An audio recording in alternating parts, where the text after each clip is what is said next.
gibahag nga crater glow o kon banaag sa bulkang Kanlaon sa nakaligad nga 3 ka adlaw.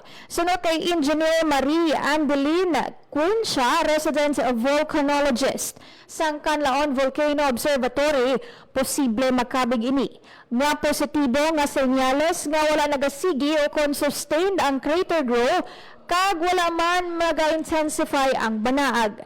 Sa piyak sini may superheated plume sa gihapon nga na-monitor sa bulkan.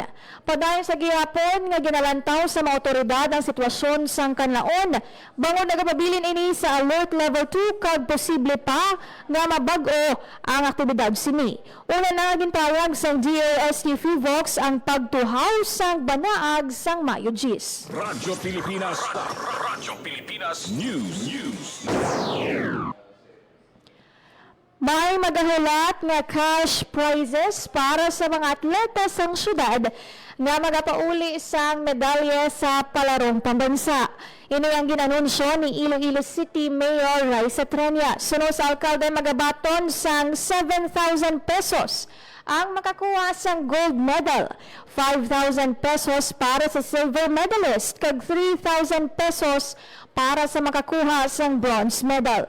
Nagpasalig naman siya sa iyang suporta para sa mga dugang na sports facility sa mga atleta.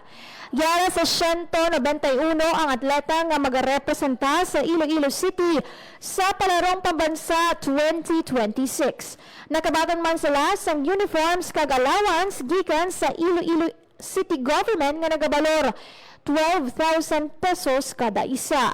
Hiwato ng Palarong Pambansa sa Mayo 24 tubtob Mayo 31. Radyo Pilipinas. Radyo Pilipinas News. 50 ka static tanks ginahanda sang Iloilo City Government sa tion nga magkulang ang water supply. Para sa detalye sang balita, Radyo Pilipinas. Radyo Pilipinas Report. may nakahanda na nga 50 ka static water tanks ang Iloilo City Government sa tion nga magkulang ang supply sang tubig sa syudad bangod sa nagapadayon nga init sang panahon. Sunod kay Engineer Neil Ravena, Head sang General Services Office kag Executive Director sang Iloilo City Crisis Management Council, sa bahin sang logistic cluster sang GSO, nakahanda na ang ilang nga 50 ka static tanks para sa mga kabaranggayan kung sa tion nga kinahanglanon na nga magpanagtag sang tubig. Sunod sa opisyal nagapadayon ang ilang nga assessment sang water wells kag water source sa mga kabaranggayan. Padayon man ang ilang nga pagmonitor kung bala ara na sa alert level status ang water supply sa syudad. Ginpayag niya nga sa karon may 25 kabarangay sa syudad ang ginapaidalom sa close monitoring. Bangod ang ini nga mga barangay ang lubos nga maapektuhan sa tion nga may water shortage sa syudad. Ginpayag niya nga ang 50 ka static water tanks ang gamiton nila sa water distribution. Kung sa tion nga maglala na ang sitwasyon kag kulangon ang supply sang tubig sa syudad. Para sa Bagong Pilipinas, Emerald Sansugudo, Radyo Pilipinas, Radyo Publiko. Radyo Pilipinas. Radyo Pilipinas News. Mga security guard nakabaton sang tig 40,000 nga money claim sa bulig sang Sena sang Dole Region 6. Para sa detalye sang balita, nagapanumbalik si Marian Grace Erenieta. Radyo Pilipinas. Radyo Pilipinas Report. Nagbaton ang 4 ka security guards ang tig 40,000 pesos nga money claims matapos buligan sa Department of Labor and Employment 6 pinaagi sa single entry approach o konsena. Nagalin ang reklamo sa ginapaso ni hindi insaktong nga pagbayad sang sweldo, 13th month pay, overtime pay kag night shift sa mga security guards ang ila ahensya. Matapos ang 27 ka adlaw nga conciliation mediation, nagsugtanay ang duha ka grupo kag maghatag sang kabilugan nga 160,000 pesos. Ginatagan importansya ni Dole 6 Regional Director Attorney Sixto Rodriguez Jr. ang Sena sa pagpadayon sa maayong nga relasyon sa tunga sa mga mamumugon kag employer kag sa paghatag sa madasig nga bulig sa duha ka panig. Ang Sena isa ka programa sang Dole nga nagahatag sa madasig, patas, barato kag mahapos nga pamaagi sa pagresolba sa mga pagbinaisay sa obra nga indi kinahanglan pa nga magdangop sa mas malawig kag mahal nga litigasyon. para sa Bagong Pilipinas, Mwen Grace Aranyata, Radyo Pilipinas, Radyo Publiko. Radyo Pilipinas. Radyo Pilipinas News.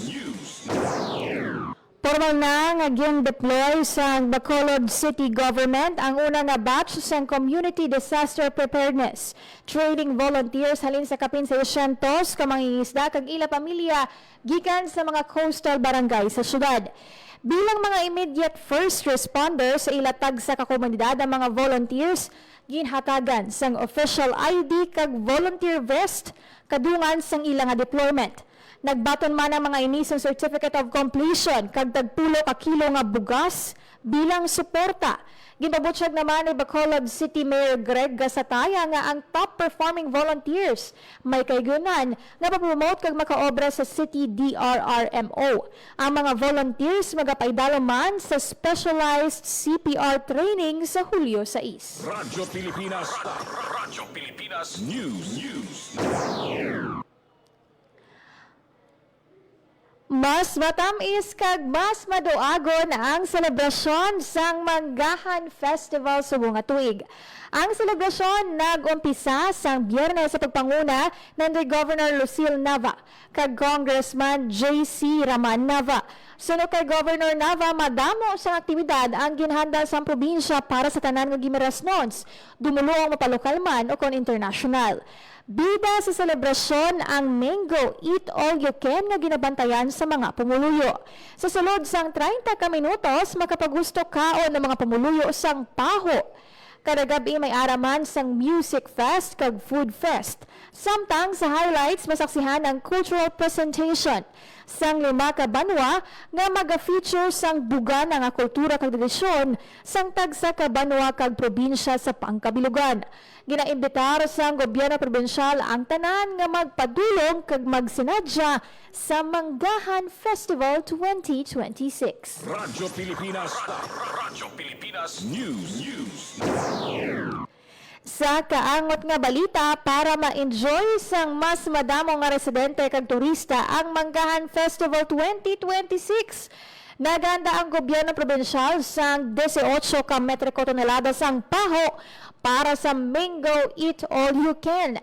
Sunod kay Provincial Agriculturist Alvin Nava, mas mataas ang ini kung ikumpara sa pulo tubtob 13 ka metriko tonelada sa nagligad nga tuig. Ang Mango Eat All You Can ang isa sa ginabantayan kada Manggahan Festival sa balor nga 100 pesos.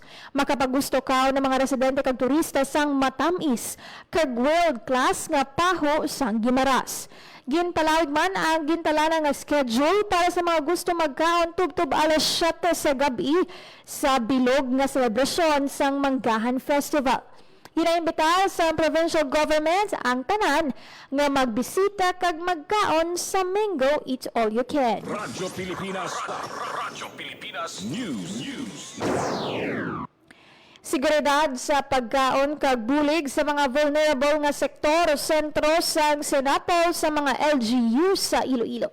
Para sa detalye ng balita, may report si Hope Torrechante. Radyo Pilipinas. Radyo Pilipinas. Report.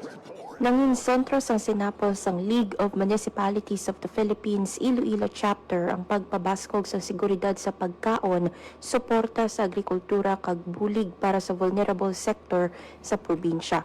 Nagtipon sa syudad sang Iloilo ang mga alkalde sa probinsya sang Iloilo, gobyerno nasyonal kag mga opisyal sang Kapitolyo agud hambalan ang mga inisyatiba sa pagpauswag sang probinsya kag mga programa nga magasuporta sa mga kabanwahanan sa Iloilo. Ginatagan emphasis ni LMP Iloilo President Mayor Suzette Mamon ang importansya sang koordinasyon sa tunga sang LGU kag ahensya sang gobyerno para masabat ang mga problema sa agrikultura, nutrisyon, kag social development. Lakip sa mga ginaistoryahan sa pagtililipon ang Local Government Support Fund Program sang Department of Interior and Local Government kag ang pagpatuman sang Sagip Saka Act kag FFE-DIS program sang Department of Agriculture Western Visayas. Ginpresentaman sang Iloilo Provincial Government ang framework sang financial assistance to local government units o CONFALGO RICE program na nagatuyo nga mapanami ang rice accessibility kag food security. Para sa Bagong Pilipinas, Hope Torrechante, Radyo Pilipinas, Radyo Publiko. Radyo Pilipinas. Radyo Pilipinas News. 15 ka Arbo nagpaidalam sa marketing training sang DAR kag DTI Iloilo. Para sa detalye sang balita may report si JP Hervas. Radyo Pilipinas. Radyo Pilipinas. Report. Giwat sang training ang Department of Agrarian Reform o Kundar Iloilo para sa 15 ka Agrarian Reform Beneficiary Organization o kun ARBO may kantanan sa sales, branding kag market linkage sining karon lang katuyan sa aktibidad nga mapabaskog ang kapasidad sa mga manghuna kag kooperatiba sa pagbaligya kag pagpromote sa ilang mga produkto kag mapalapad pa ang ilang merkado.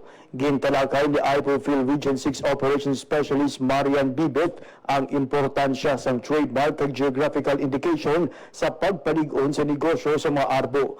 Naghatag man sa workshop sa market linkage ang mga tiglawas sang DTI Iloilo agud buligan ang mga organisasyon na makaangkon sang direkta nga access sa institutional buyer. Suno sa DAR Iloilo, kabahin ini sang ilapadayon nga suporta sa pagpauswag sang kita kag pangabuhi sa mga agrarian reform beneficiaries sa bugos nga probinsya. Para sa Bagong Pilipinas, JP Hervas, Radyo Pilipinas, Radyo Publiko. Radyo Pilipinas.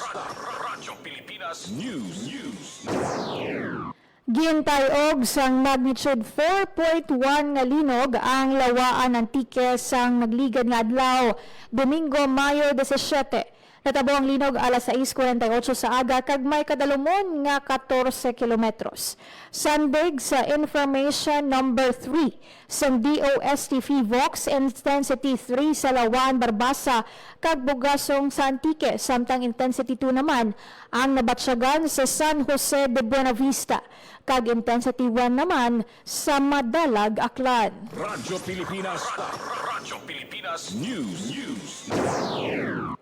Kag sa katapusan na nga balita lokal, Radyo Pilipinas. Radyo Pilipinas News.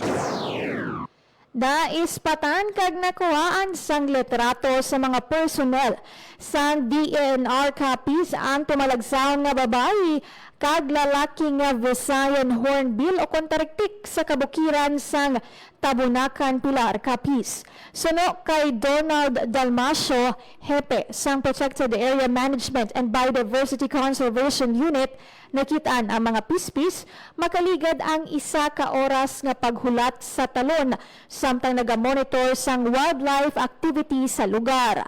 Sa panaysayo ni Dalmasio, daw madala na kuntani sila sang paglaom sa tapos ang malawig nga hulat sa malinaw nga talon, apang ang ilang nga pagpursigi, nangin mabinungahon sang makabati isang huni sa mga pakpak sa mga puno, kag naghugpa ang mga pispis nga tariktik sa sanga sang kahoy. Ang madinlagon nga documentation sang tariktik patimaan nga nagapabilin nga manggaranon ang biodiversity sa Pilar kag nagapakita sang importansya sang pagpangapin sa natural nga puloy-an sa mga pispis sa probinsya. Ang aktibidad ginpatigayon sang Mayo 14 sa DENR Penro Capiz, Conservation and Development Section kag Menro Pilar bilang kabahin sang survey, mapping kag biophysical assessment. Radyo Pilipinas. Radyo Pilipinas News. Philippine Standard Time, alas 8:30 na sa aga. Radyo Pilipinas. Radyo Pilipinas. Kag inyo nabatian ang mga nagbangunang nga balita sa pagpangalagad sang Radyo Pilipinas News. Madamo gid nga salamat sa tanan nga nagtutok sa ilang nga radyo. Kag sa tanan man nga nakatutok sa Facebook Live. Happy Monday morning sa inyo nga tanan. Sa liwat akong inyo alagad Emerald Santiagudo, kag until next time diri lang sa Radyo Pilipinas News. Radyo Pilipinas. Radyo Publiko. Radyo Pilipinas. Sa bawat pag-alis ng isang OFW, may pangarap. Pero may takot din. Takot na sa pag-uwi. Wala pa ring kabuhayan, walang kasiguruhan. Pero nagbago ang kwento. Sa pagsisimula pa lang ng Department of Migrant Workers, maliwanag ang direksyon ni Pangulong Ferdinand Marcos Jr. Itaguyod ang National Reintegration Program. Ito yung program ng Department of Migrant Workers para tuloy-tuloy ang tulong sa kahit nakauwi na yung OFW, ay may tulong pa rin sila natatanggap sa pamahalaan. Sa kanilang pag-uwi ay dapat ganap ang tulong at suporta, hindi mga government agencies na magkakahiwalay, kundi sanib puwersa. Mula sa mga training para sa pag-eempleyo at pagninegosyo, binubuksan ang mga oportunidad na dati sa ibang bansa lang natatagpuan. Last week, personal na binisita ng Pangulo ang iba't ibang training na ibinibigay ng DMW, tulad ng negosyo ng soap making sa Laguna.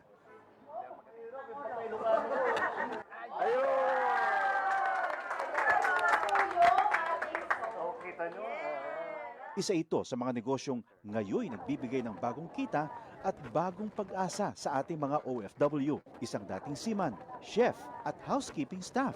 Ngayon, mga negosyante na. Sa pagninegosyo, gumagabay ang Department of Trade and Industry. Ang laki ng ginawa nilang sakripisyo para magtrabaho sa ibang bansa. Tinatawag natin silang bagong bayani. Tapos dapat naman, pag uwi nila, meron din tayo may tulong sa kanila para patuloy naman ang kanilang anak. Sa buong bansa, tuloy-tuloy ang trabaho. Isa-isang inaayos sa mga bagay na nagpapagaan sa buhay ng mga Pilipino. Ang pag-uwi para sa mga OFW, hindi nakatapusan, kundi isang matapang na simula para sa ating mga bagong bayani. Magandang araw, si Ding Dong Dantes po ito. Narinig niyo na rin ba sa balita yung The Big One? O ang kinatatakutang malakas na lindol na pwedeng mangyari sa Pilipinas? Alam ko nakakatakot. Napakaraming tanong sa isip natin. Anong gagawin ko kapag nangyari yun? Saan ako pupunta? Paano ko ililigtas ang pamilya ko? Sa bawat tanong na yan, dapat may nakahanda tayong sagot at aksyon. Dahil mapapanatag tayo kung alam natin ang gagawin sa panahon ng sakuna. #panatag ang may alam. Maging panatag, Pilipinas. Radyo Pilipinas. Radyo Publiko. Radyo Pilipinas.